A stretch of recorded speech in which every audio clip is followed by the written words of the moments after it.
రైతు లేనిదే రాజ్యం లేదని బీఆర్ఎస్ పార్టీ ఎడపల్లి మండల అధ్యక్షుడు సింహాచలం జగన్ అన్నారు.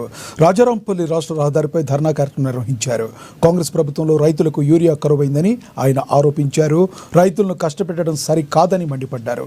ఈ సమస్యపైన సీఎం రేవంత్ రెడ్డి స్పందించి రైతులకు యూరియా అందుబాటులోకి తీసుకురావాలని ఆయన డిమాండ్ చేశారు.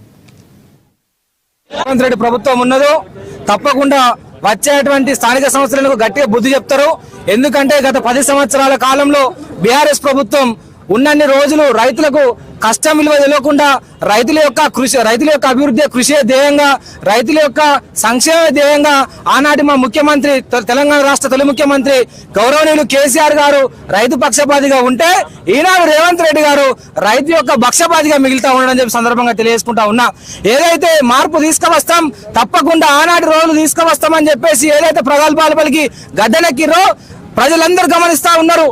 ఏదైతే ఉందో గతంలో చెప్పుల లైన్ తెలంగాణ రాకముందు కాంగ్రెస్ ప్రభుత్వంలో చెప్పుల లైన్లు పెట్టి పిల్ల తల్లితో సహా లైన్ లో ఉండి యూరియా బస్తాల కోసం అవస్థలు పడే సందర్భాలు ఏవైతే ఉన్నాయో గతంలో చెప్పినట్టు రేవంత్ రెడ్డి చెప్పినట్టు ఈనాడు కూడా అదే విధంగా మార్పును తీసుకురావడం జరిగింది.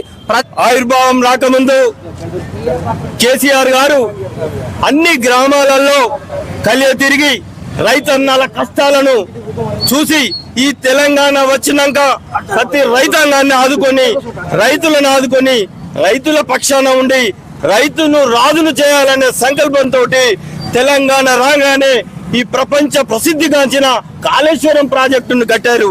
ప్రాజెక్టును కట్టిన వెంటనే ప్రతి ఎకరానికి పొలానికి నీళ్లు ఇవ్వాలనే ఒక సంకల్పంతో ఈ రోజు తెలంగాణలో ప్రతి పొలానికి నీళ్ళు ఇచ్చే విధంగా చేసిండ్రు. పొలాలు నారు వేసే లోపలనే వాళ్ళ ఇంటికి వచ్చే విధంగా, వాళ్ళ గ్రామానికి వచ్చే విధంగా ఆ సింగిల్ విండోలలో ఎప్పటికప్పుడు యూరియా బస్తాలను, ఆ మందులను వెంటనే సరఫరా చేశారు.